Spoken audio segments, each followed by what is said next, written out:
Bonjour et bienvenue dans 5 minutes 17. Oui, après un an d'exercice, on s'est dit qu'on pouvait mettre la barre plus haut et on a gratté 60 secondes. Alors on va voir les choses en grand, de Tarbes à New York en passant par la rue de Valois. Car oui, maintenant, j'ai mes entrées au ministère. Bonjour Françoise, mon rendez-vous au ministère est confirmé? Oui, monsieur Lambert. Merci. Vous voyez, je ne mens pas. En attendant, l'automne est arrivé, les feuilles roussissent, il faut commencer à faire ses réserves de bois. Oh là là, regardez, cette bûche qui prend la fuite! Hop, hop, hop, je t'ai vu. Alors comme ça, on n'aime pas prendre feu, hein. Mais tu sais, bûche, avant de te brûler, je vais t'emmener voir une superbe exposition. Et non, ce n'est pas dans un musée, non, ce n'est pas dans une galerie. Ouvre les yeux, je t'emmène au supermarché. Imaginez, vous vous apprêtiez à acheter un adoucissant quelconque ou des yaourts saveur vanille. Et là, comme une épiphanie, au sein même du centre commercial apparaissent ces quelques lettres. Centre d'art. Né d'un projet baptisé Distribution et Culture, le Parvis s'est donné pour mission de faire entrer l'art dans notre vie de tous les jours. Une fois votre caddie rempli, vous pourrez alors découvrir 7,83 Hz, l'exposition de Laurent Grasso inspirée des travaux de Winfried Otto Schumann. L'aspect rétro-futuriste des outils de calcul du physicien a inspiré l'artiste pour créer ces sculptures mystérieuses dont certaines, sans préciser lesquelles, sont supposées diffuser des ondes. Ainsi, le spectateur ressentira de manière réelle ou fantasmée ces vagues hertziennes qui ont pour titre Stradera-Para, Argon, Otto ou Radionyx. Basse fréquence dans les Hautes-Pyrénées, bonnes ondes à toutes et à tous. Pour faire une bonne flambée, on pose d'abord des feuilles de papier journaux, du petit bois, quelques têtes de poupées, parce que les cheveux sont extrêmement inflammables et pour démarrer un feu, c'est ce qu'il y a de plus efficace. Ah oui, c'est vrai. Poupée femme et poupée homme. On respecte bien la parité.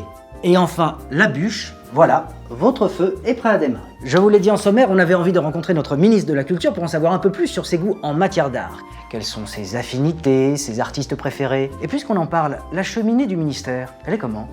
Madame la ministre, bonjour et merci de nous recevoir. Bonjour, merci à vous. Permettez-moi de vous complimenter sur votre cheminée, elle est très belle. Oui, on n'y met pas de bûche, mais elle est belle.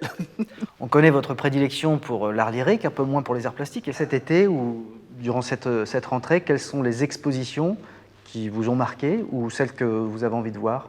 Peut-être le premier coup de cœur, elles font l'abstraction au Centre Pompidou. On méprise trop souvent, mépriser, le mot peut être trop fort, mais on fait l'impasse sur les femmes peintres.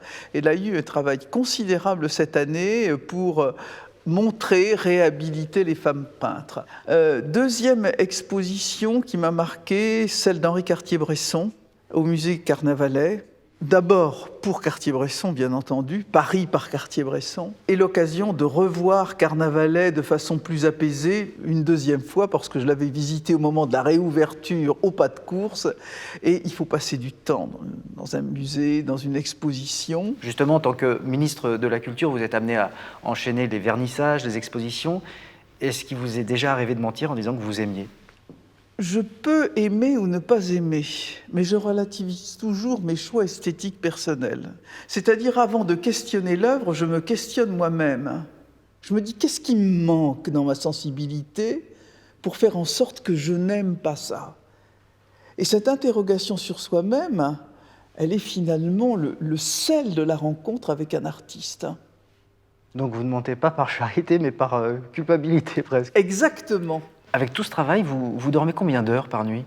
5 à 6 heures. Est-ce qu'il vous arrive de rêver de moi? Bien sûr. Deuxième mensonge. Écoutez, c'est trop bête, j'ai oublié mes allumettes. Bon, c'est pas grave, on va faire un feu digital. Je tape feu dans Google. Voilà. Je peux même faire griller ma saucisse. Regardez ces flammes qui dansent. Le feu a inspiré bon nombre de peintres, à commencer par Georges Mathieu, avec des titres évocateurs. Célébration du feu, feu puni, feu glace. Nous fêtons d'ailleurs le centenaire de l'artiste. Cela valait bien un hommage, sans doute. Son pinceau a dansé comme des flammes. Considéré comme le père de l'abstraction lyrique, contemporain de Jackson Pollock, Georges Mathieu n'a pourtant pas connu le même accueil critique. Entre peinture gestuelle et happening, l'exécution de ses toiles étant pour certaines chronométrées et réalisée en public, Georges Mathieu laisse une œuvre pulsionnelle, volcanique et abstraite, renvoyant à des sujets pourtant bien explicites. Ici par exemple, Deuil de Marie de Blois, Hugues de Payen fonde l'ordre du temps, ou encore Mariage de l'aîné du fils de Crevy.